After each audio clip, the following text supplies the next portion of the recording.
Let us begin chapter number 12. Chapter number 12 and 13 both are regarding performance and tuning. Chapter number 12 major objective है कि database maintenance mode क्या होता है, database के statistics क्या होते हैं, AWR क्या होता है, ADDM क्या होता है, advisor, checkers, threshold, server generated alerts और ऑटोमेटेड टास्क कितनी तरह के होते हैं। डेटाबेस मेंटेनेंस के लिए हमारे पास प्रोएक्टिव एंड रिएक्टिव दो अप्रोचेस हैं, दोनों ही ऑटोमेटिक वे में यहाँ पे काम करती हैं। होता यह कि आपने ऑटोमेटेड टास्क डिक्लेयर किए हैं, प्रोएक्टिव ये है कि आपने एडवाइजरी फ्रेमवर्क जनरेट किया होगा। ये सारे का सारा AWR की इंस्ट्रक्शंस के ऊपर काम करता है, AWR में अपने डंप्स बनाता है। जैसे कि अगर मैं ये कह देता हूं कि जी ठीक है, एडवाइजरी फ्रेमवर्क ये कहता है कि अगर कोई टेबल स्पेस 80% भर जाए तो आपको एक अलर्ट, सर्वर अलर्ट आ जाए। अगर टेबल स्पेस 97% भर जाए तो सिवियरिटी का अलर्ट आ जाए। लेकिन अगर टेबल स्पेस 100% भर गई और आपने कोई क्रिएट टेबल एज सेलेक्ट की कमांड दी या कोई क्रिएट टेबल की कमांड दी तो फिर क्या होगा, फिर तो आप प्रोएक्टिव सिनेरियो से निकल गए बाहर, फिर तो रिएक्टिव, फिर एरर आएगा। और एरर क्या आएगा कि स्पेस ही नहीं है, आप टेबल कैसे क्रिएट कर सकते हैं क्योंकि 100% फिलअप हो गया। प्रोएक्टिव ये होता है कि एरर आने से पहले पहले, और रिएक्टिव ये होता है कि समथिंग कह लें कि critical thing gone to be happen, यहां पे जाए लाइक क्रिटिकल एरर्स आ गए। अब एरर्स आ गए तो वो ADR में चले जाते हैं, ऑटोमेटिक डायग्नोस्टिक रिपोजिटरी में, कि भाई ये काम नहीं हो सका इस वजह से।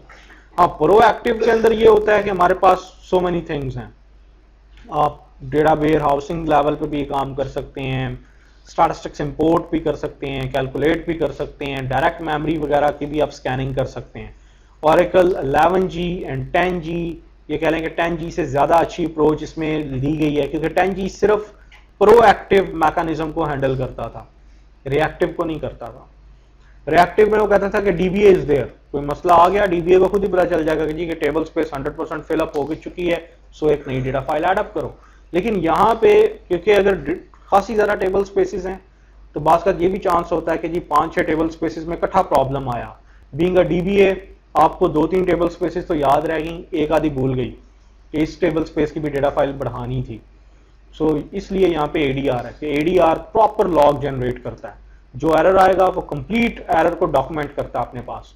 तो जब आप उसकी रिमूवल करते हैं तो कंप्लायंस चेक करता है कि से अगर 4 टेबल स्पेसिस 100% भर गई थी और 4 टेबल स्पेसिस के अंदर 64 डेटा फाइल्स थी, तो क्या आपने उन 64 डेटा फाइल्स की कह लें लेंथ बढ़ाई, उनका साइज बढ़ाया, कि कोई एक आधी मिस कर दी फिर भूल गए उसका साइज बढ़ाना।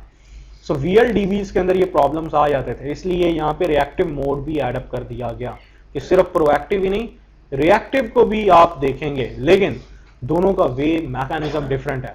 रिएक्टिव के लिए आप सेपरेट चैप्टर पढ़ेंगे ADR के, उसका होल मैकेनिज्म ही डिफरेंट है। प्रोएक्टिव को आप इस करंट 1 चैप्टर में पढ़ेंगे कि AWR बेस्ड मैकेनिज्म कैसे काम करता है। ठीक है, ये वर्कशॉप 2 में आएगा हमारे पास, दोबारा ADR के 1-2 चैप्टर्स आएंगे हमारे पास। बहरहाल अभी हम AWR को पढ़ेंगे, नॉट ADR। चंद एक टर्म्स जो यहाँ पे बहुत ज्यादा यूज होंगी। Number 1 AWR, automatic workload repository. Automatic workload repository होता क्या है, ये चंद एक टेबल्स होते हैं। ये टेबल्स सिसमैन यूजर के अंडर बनते हैं। किस टेबल स्पेस में बनते हैं, सिसऑक्स। ठीक है, under the ownership of sys user. ठीक है, इन टेबल्स को आप डायरेक्ट एक्सेस नहीं कर सकते। इन टेबल्स के अंदर क्या डेटा पड़ा होता है, आपकी होल डेटाबेस का हर 60 मिनट के बाद, आफ्टर एवरी 60 मिनट एक स्नैप लिया जाता है जिसे हम स्नैपशॉट कहते हैं। स्नैपशॉट जस्ट लाइक जैसे आप स्नैप पिक्चर लेते हैं, उस मोमेंट को कैप्चर करते हैं। तो ये डेटाबेस के मेमोरी स्ट्रक्चर्स जितने भी हैं, बैकग्राउंड प्रोसेसेस और डिस्क स्ट्रक्चर की क्या कंडीशंस हैं, उसके ऊपर क्या क्या काम हो रहा है, उसके स्टैटिस्टिक्स सिर्फ गेट करके रख लेता है यहाँ पे। आफ्टर एवरी 60 मिनट वो सारे डंप किए जाते हैं किसमें, एक कॉमन रिपोजिटरी में जिसको AWR कहते हैं। किसमें बनती है, सिसऑक्स टेबल स्पेस में। किस यूजर की ऑनरशिप के अंडर, सिस यूजर की ऑनरशिप के अंदर। लेकिन अंडरलाइनिंग होती क्या है, ये चंद एक टेबल्स होते हैं, वो टेबल सिसमैन यूजर के स्कीमा से बिलोंग करते हैं। और आप लोग डायरेक्ट उसे एक्सेस नहीं कर सकते। उसके लिए या तो हमें OEM यूज़ करना पड़ेगा या इसका एक अपना DBMS पैकेज होता है, उसके थ्रू आप उसे गेट कर सकते हैं। इसके अलावा आप डायरेक्ट कोई क्यूरी नहीं उसे कर सकते। उन टेबल्स का काम क्या होता है? एनालिसिस, टोटल करना, स्टैटिस्टिक्स अपने पास कीप करना, ठीक है। Another one thing is called baseline, metric, statistics, threshold। तीन चीजें। Number 1 baseline. बेसलाइन क्या होती है? परफॉर्मेंस कंपैरिजन के लिए आपने सेट ऑफ स्नैपशॉट्स को लेना होता है। लाइक बेसलाइन, या आप इसको यूं डिफाइन कर सकते हैं, किसी भी परफॉर्मेंस कंपैरिजन के लिए कोई भी क्राइटेरिया डिफाइन कर लें तो उसे बेसलाइन कहते हैं। बेसलाइन से आपने 3 स्नैपशॉट लिए, एक सुबह 9 बजे, एक 10 बजे, एक 11 बजे। तीनों स्नैपशॉट AWR में स्टोर हैं। आप समझते हैं कि 9 बजे से लेकर 11 बजे तक आपकी डेटाबेस बेस्ट फिट चली थी, तो इसको आप एक बेसलाइन का नाम दे देंगे। इस वक्त दोपहर के 2 बज चुके हैं। अब जो वो स्नैप लेगा उसको वो इस बेसलाइन के साथ कंपेयर करेगा। It's so simple. जैसे अब ब्लड शुगर लेवल मेजर करते हैं तो नॉर्मल ब्लड शुगर लेवल क्या होता है? 80 to 120 बिफोर फास्टिंग, ठीक है। तो this one is a baseline. आपकी वैल्यू जितनी भी आती है उसको इस बेसलाइन के साथ कंपेयर किया जाता है। मेडिकल हिस्ट्री ने प्रूव किया कि जी ये नॉर्मल ह्यूमन की बेसलाइन होती है, एग्जैक्टली लाइक आपकी डेटाबेस की बेसलाइन। बेसलाइन मीन कि जिस वक्त database best fit maximum performance के साथ काम कर रहा था, उस वक्त के स्नैपशॉट्स को आप बेसलाइन बना लें। हाँ, लेकिन इसमें जरूरी होता है कि एक बिगिनिंग टाइम होगा, 10 टाइम होगा, लेकिन ये भी जरूरी नहीं। फिक्स्ड बेसलाइन, बेसलाइन की टाइप्स हैं। एक को बोलते हैं मूविंग विंडो बेसलाइन, एक को बोलते हैं fixed window baseline. Fixed window baseline time stamp dependent होती है, लेकिन मूविंग विंडो ऐसी नहीं होती, वो टाइम टू टाइम वेरी करती है। एक होता है मेट्रिक। मेट्रिक क्या होता है? Rate of change in cumulative statistics. Cumulative statistics undo table space पढ़ के आए हैं अभी। मैं आपसे कहता हूं कि आपने undo, max undo generation rate आपने पढ़ा था कि कितना है। इस वक्त से मैं कहता हूं जी, इस वक्त आपकी टेबल स्पेस का है 4 मेगाबाइट पर सेकेंड। ये क्या जी? Cumulative statistics. इस वक्त सुबह के 10 बजे हैं और पिछले 1 घंटे में आपका max undo generation rate 1 second के अंदर 4 मेगाबाइट जनरेट हो रहा है और बढ़ता जा रहा है। अगर अगले आधे घंटे के बाद ये 6 मेगाबाइट पर सेकंड हो जाता है तो कितनी वेरिएशन आई? 2 megabyte, 2 megabyte per second. So rate of change in cumulative statistics is called metric. Metric यहां पे कितना है? 2 मेगाबाइट पर सेकंड, 2 यूनिट की वेरिएशन आई है। आप ये मेजर करते हैं, जैसे जैसे वेरिएशन आती जाएगी आपको पता चलता जाएगा कि अनडू बढ़ता जा रहा है कि अनडू कम होता जा रहा है। सो कंपैरिजन के लिए वी नीड मेट्रिक। एक चीज होती है स्टैटिस्टिक्स। स्टैटिस्टिक्स किसी भी चीज की वैल्यू को कैलकुलेट करना। जैसे कि मैं अनडू जनरेशन रेट को कैलकुलेट कर रहा हूं जी, कि पहले 4 मेगाबाइट था 10 बजे, 10:20 पे हो गया 6 मेगाबाइट पर सेकंड। ये सारी चीजों को अपने पास डॉक्यूमेंट करने को स्टैटिस्टिक्स कहते हैं। कि 10 बजे भी आपने उसका वैल्यू टेकअप की, फिर 10:20 पे भी आपने उसकी वैल्यू टेकअप की। इस चीज को डॉक्यूमेंट करते जा रहे हैं। डॉक्यूमेंट करने का फायदा क्या होगा? कल को आप कंपेयर कर सकते हैं पिछले 1 घंटे की स्टैटिस्टिक्स को आपस में। स्टैटिस्टिक्स क्या है? सिर्फ डेटा जिसको आप कीप कर रहे होते हैं अपने पास। जस्ट लाइक जैसे क्रिकेट मैच देखते हैं तो बताते हैं जी कि पिछले 6 आवर्स की जो परफॉर्मेंस है, अगर इसी के ऊपर प्रोजेक्शन करें, अगर यही रेट रहा तो अगले 6 आवर्स में क्या होगा। लेकिन ऐसा हरगिज नहीं होता। अगले 6 आवर्स में पूरी टीम आउट होकर बाहर आ रही होती है, ठीक है। तो यहाँ पे भी ऐसे ही है। अगर बेसलाइन ठीक ना हुई तो सारे के सारे स्टैटिस्टिक्स क्लास हो जाएंगे। यस, मैकेनिज्म होता है। Another one is threshold. Threshold क्या होता है? Boundary value against which metric value are compared. Simple example मैं देता हूं। मैंने थ्रेशोल्ड डिफाइन की हुई है कि टेबल स्पेस 80% भर जाए तो वार्निंग, 97% भर जाए तो क्रिटिकल। ये थ्रेशोल्ड है मेरे दो। थ्रेशोल्ड होता है बाउंड्री वैल्यू।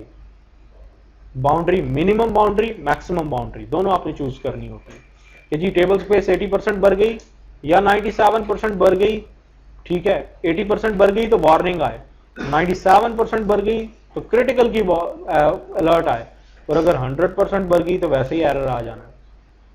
सो इस थ्रेशोल्ड के अकॉर्डिंगली स्टैटिस्टिक्स क्या होंगी कि मैं हर वक्त मेजर करता रहूंगा जी मेरी एक टेबल स्पेस है एप्स डेटा, हर एक घंटे बाद ये देखूं कि कितने परसेंट बढ़ गई है, लाइक 10% बढ़ गई, 20% बढ़ गई, 30% बढ़ गई, 40% बढ़ गई।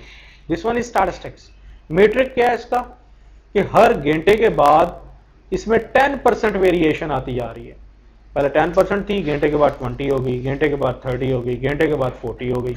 बेस लाइन हमारी क्या है, अब जिसके साथ कंपैरिजन होगा, कंपैरिजन ये होगा कि जी कल आज के होल डेटा को मैं कल के डेटा के साथ मैच करूंगा। कल ऐसा नहीं था, कल एक घंटे में 5% बढ़ रही थी, पहले 5, फिर 10, फिर 15, फिर 20। कल घंटे घंटे का एनालिसिस ये था, जबकि आज घंटे घंटे का एनालिसिस क्या है कि कल से ट्वाइस अ टाइम उसमें जिसे कहते हैं अपलिफ्ट हुआ है।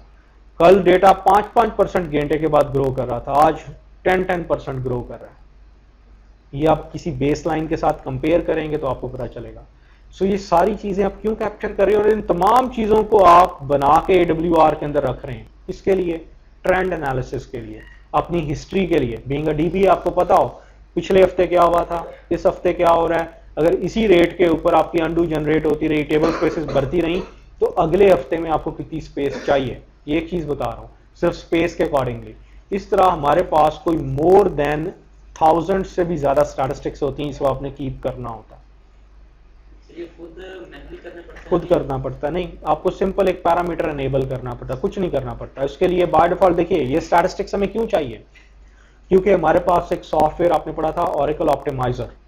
ऑप्टिमाइजर एक ऐसा सॉफ्टवेयर होता है जो कि एग्जीक्यूशन प्लान को फाइनलाइज करता है। दो तरह के होते हैं, rule based optimiser, cost based optimiser. Cost based optimiser least resource consumption one execution plan को फाइनलाइज करता है। फाइनलाइज कब करेगा? जब उसके पास लेटेस्ट स्टैटिस्टिक्स होंगे। कोई भी डेटाबेस में ऑब्जेक्ट लाइक अगर एक टेबल है, टेबल में आज 10% वेरिएशन हो जाए तो पिछले वाले स्टैटिस्टिक्स स्टेल हो जाते हैं। स्टेल मीन डेप्रिकेट हो गए, पुराने खत्म हो गए। अगर किसी भी टेबल OLTP डेटाबेस के किसी भी टेबल या किसी भी सेगमेंट में 10% इज अ मैक्स वेरिएशन, अगर इससे ज्यादा वेरिएशन हो जाए तो पुराने वाले स्टैटिस्टिक्स स्टेल मार्क कर दिए जाते हैं। डिफॉल्ट मैकेनिज्म, तो वो आपके काम के नहीं रहते। अगर से टेबल में 20K रोज हैं, 20 किलो मीन 20,000, आज आप 10% निकालें 20K का, कितना निकलता है? 20,000 का 10% कितना होगा? 2,000। अगर 2,000 रोज इसमें 2K ऑफ रोज एडअप हो जाएं या डिलीट हो जाएं या अपडेट हो जाएं या इंसर्ट हो जाएं, तो इसका मतलब है कि आपकी स्टैटिस्टिक्स चेंज होगी। अब टेबल की नई स्टैटिस्टिक्स कैलकुलेट करनी पड़ेगी। उसमें वो कैलकुलेट करेगा कि एवरेज रो लेंथ कितनी है, कितनी नई रोज हैं, कितनी पुरानी है, टोटल सेगमेंट में कितने एक्सटेंट हैं, कितने ऑरेकल ब्लॉक्स हैं, रो चेनिंग कितनी, रो माइग्रेशन कितनी, सब कुछ नए सिरे से कैलकुलेट करना पड़ेगा। सो स्टैटिस्टिक्स का सिंपल यही नहीं होता कि हमने उसको कैलकुलेट एक बार करके तो सजा लेना, नो, उसको फॉरएवर अपडेट करना पड़ता है। सो ऑप्टिमाइजर के लिए ना सिर्फ के स्टैटिस्टिक्स आपको बनानी है बल्कि मेंटेन भी करनी है। अब ये स्टैटिस्टिक्स डिफरेंट पर्पस के लिए यूज होती हैं। जब आप SQL की स्टेटमेंट देते हैं, उसने ऑब्जेक्ट के ऊपर lot of operation like compare करना है, कंडीशन चेक करनी है, कोई यूनिक वैल्यू उठा के लानी है, सेट ऑफ डेटा को another one set of data के साथ कंपेयर करना है, तो फिर इसके लिए हमारे स्टैटिस्टिक्स ना सिर्फ होने चाहिए बल्कि हमारे पास लेटेस्ट स्टैटिस्टिक्स होने चाहिए। अब इसके लिए 11G आपको क्या बेनिफिट देता है? 11G एक तो हर आर के बाद आपके जो भी स्टैटिस्टिकल एनालिसिस होता है उसको AWR के अंदर डाल देता है। आपने पढ़ा स्नैपशॉट की शेप में हर घंटे के स्टैटिस्टिक्स AWR के अंदर पड़े होंगे, स्नैपशॉट की शेप में, नंबर 1। एंड नंबर 2, स्टैटिस्टिक्स आपके कैसे कैलकुलेट किए जाएं? या हर घंटे के बाद कैलकुलेट किए जाएं, 24 आवर्स में एक बार किए जाएं? यस, 24 आवर्स में एक बार किए जाते हैं। उसकी पहले की एक जॉब बना के ऑरेकल ने रखी हुई है। अभी आप पे है कि आप मैनुअली इस जॉब को चलाएं और मैनुअली कैलकुलेट करें, या एक पहले की बाय डिफॉल्ट जॉब बनी हुई है आप उसी की बेसिस के ऊपर रिलाय करें। देख लेते हैं जी इस वक्त आपके डेटाबेस की सेटिंग्स क्या हैं।